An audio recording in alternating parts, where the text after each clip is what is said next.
Welcome to your second mountain. This is episode 7. If you're listening in order, this one builds on the last, and you're exactly where you need to be.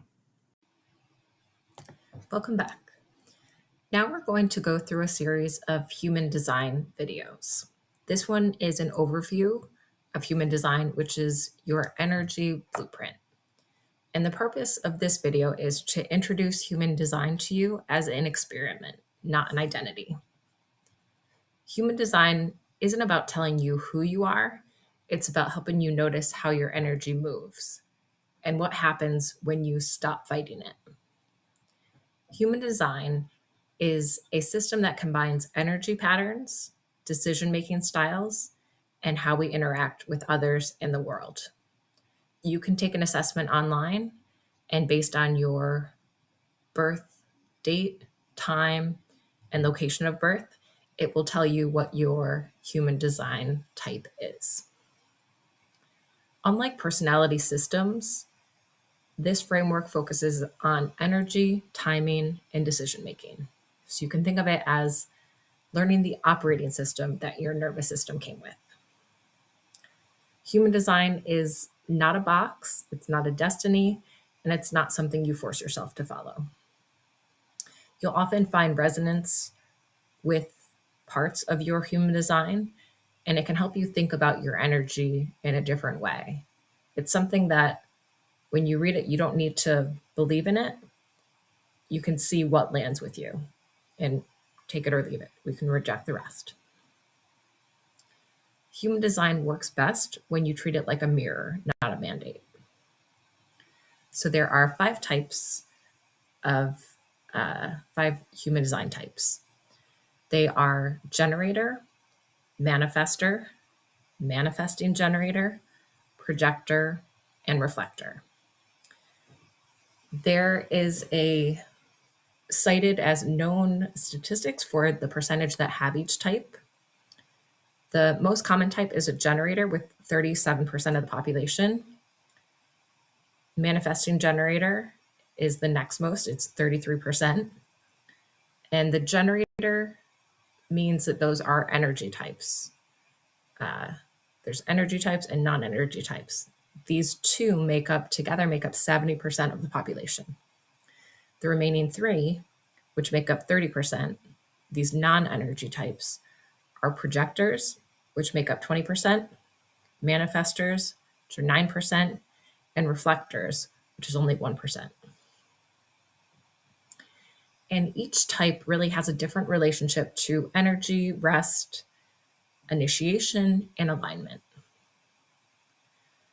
Those first 2, both of the ones that have generator in the title, generator and manifesting generator, those 2 are often rewarded in burnout culture and often unfairly. They do the brunt of the work.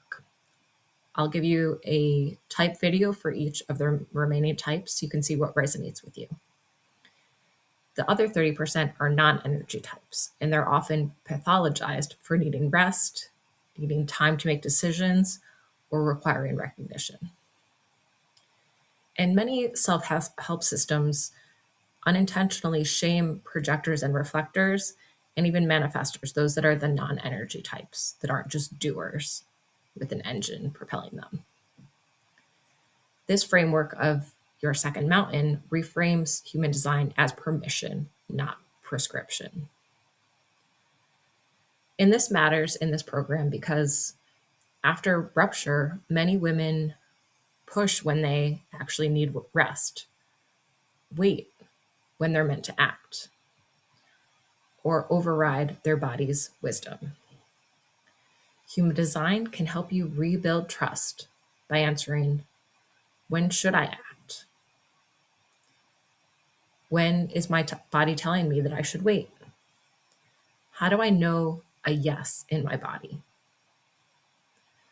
So in closing, as you listen to the type videos, notice resonance, not certainty.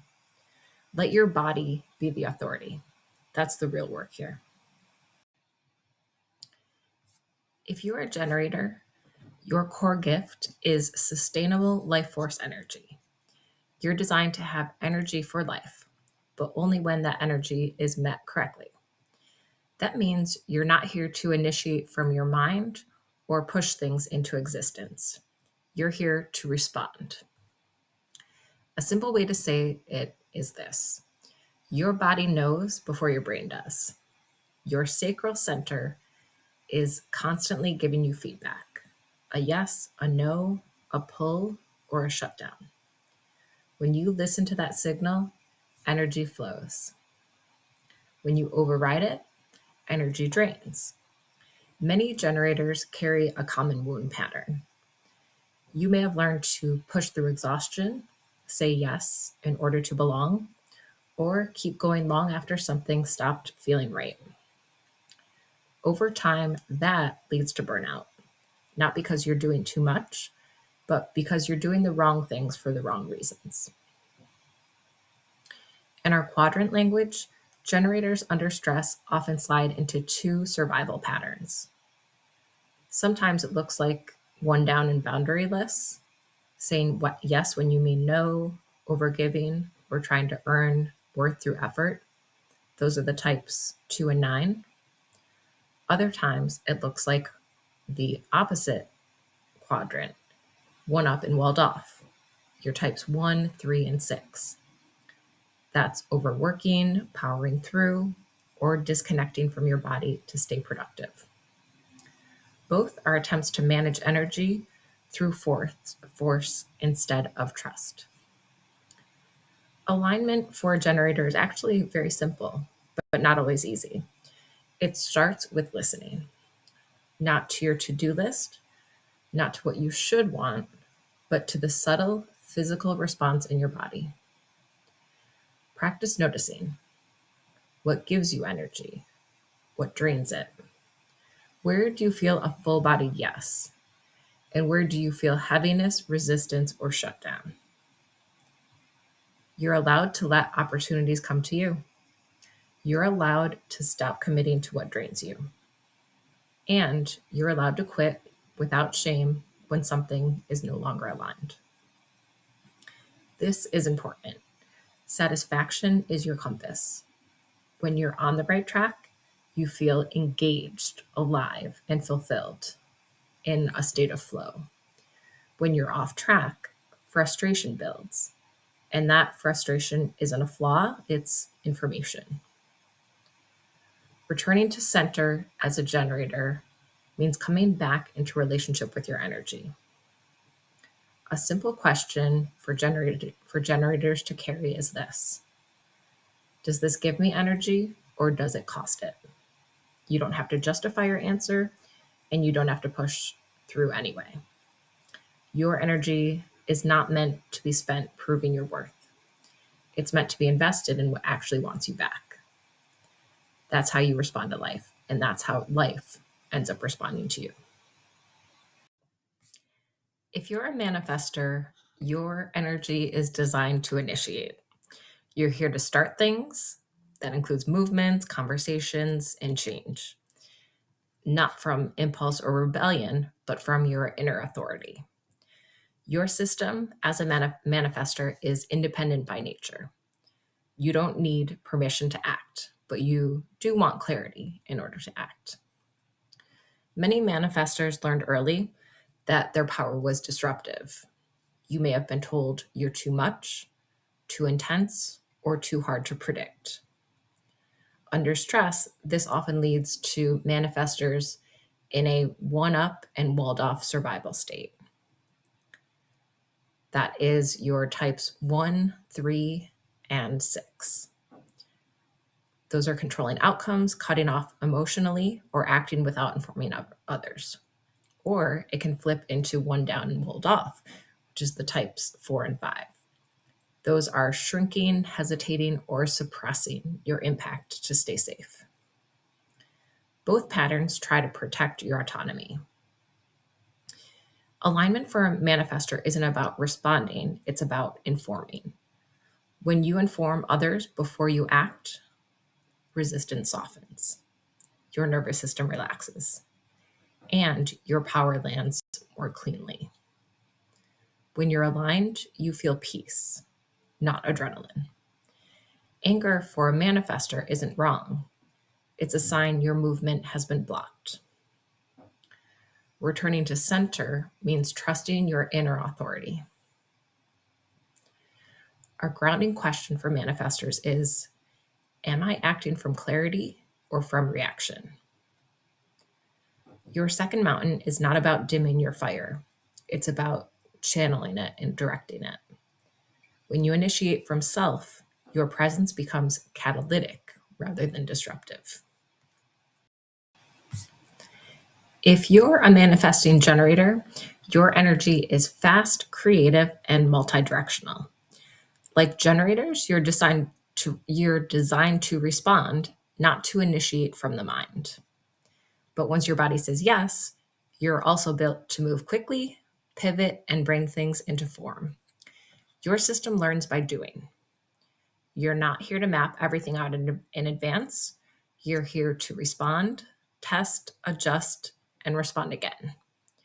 Your energy wants momentum, but only when it's aligned. A common wound for manifesting generators is being misunderstood. You may have learned to slow down so others could keep up, to explain yourself excessively, or to feel shame for changing direction. Under stress, this can push you into survival patterns. Sometimes it looks like one-up and boundarylessness. Type 7s or 8s, the enthusiast or challenger, can be overcommitting, taking on too much, or scattering energy everywhere. Other times it flips into one down and walled off. The types 4 and 5, the individualist and investigator.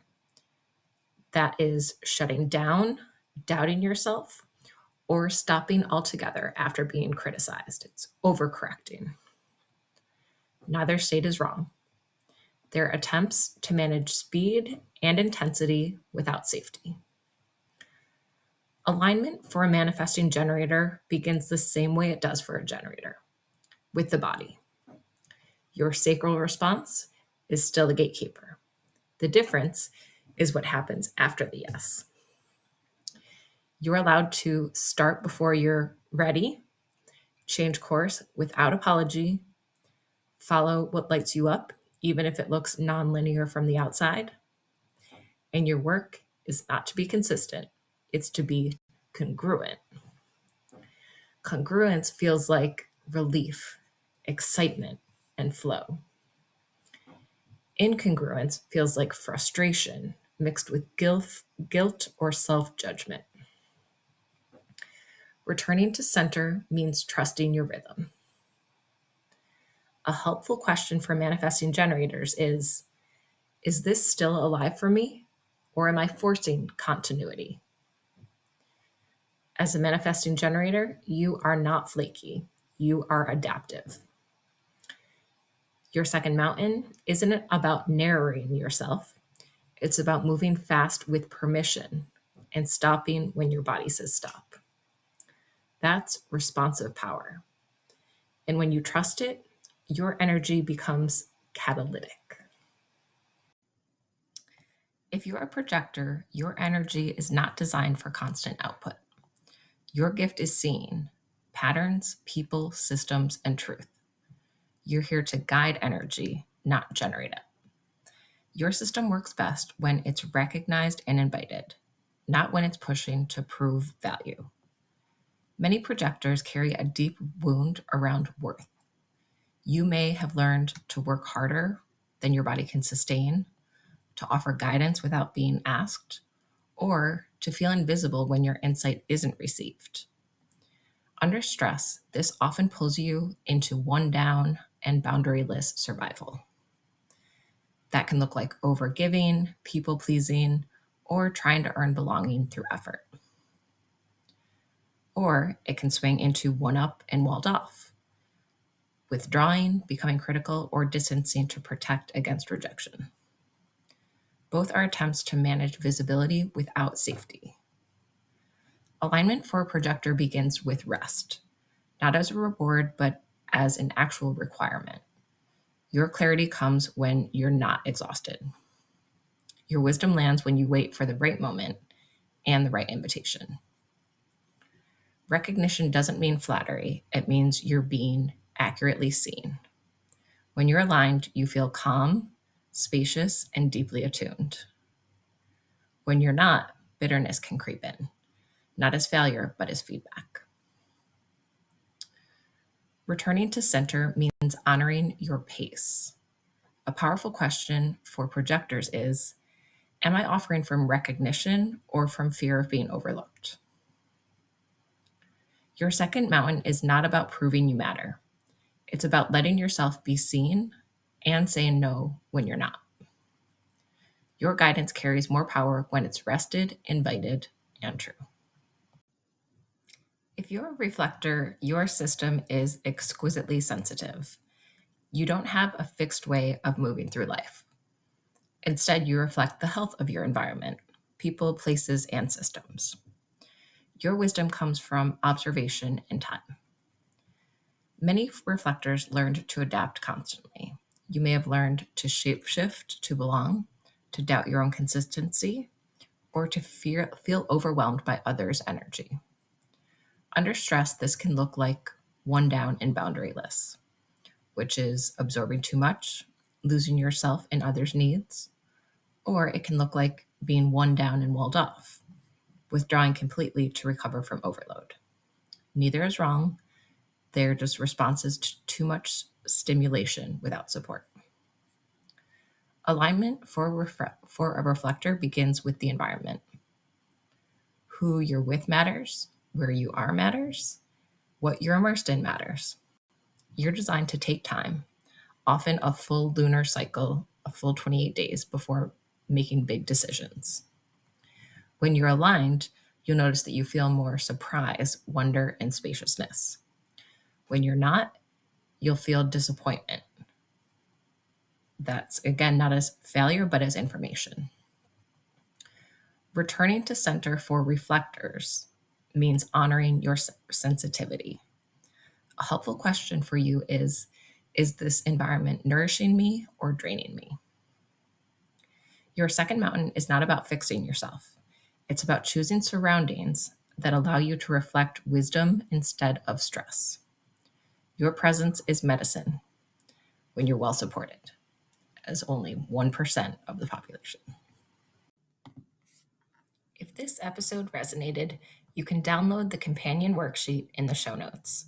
This series is designed as a starting point, a way to begin understanding your patterns and your inner world. If you'd like more structure and support, you can continue inside the free hub. And if you're ready for deeper work, you can apply to join a small group coaching circle where we do this work in real time together. You can find everything at yoursecondmountain.com. I'll see you in the next episode.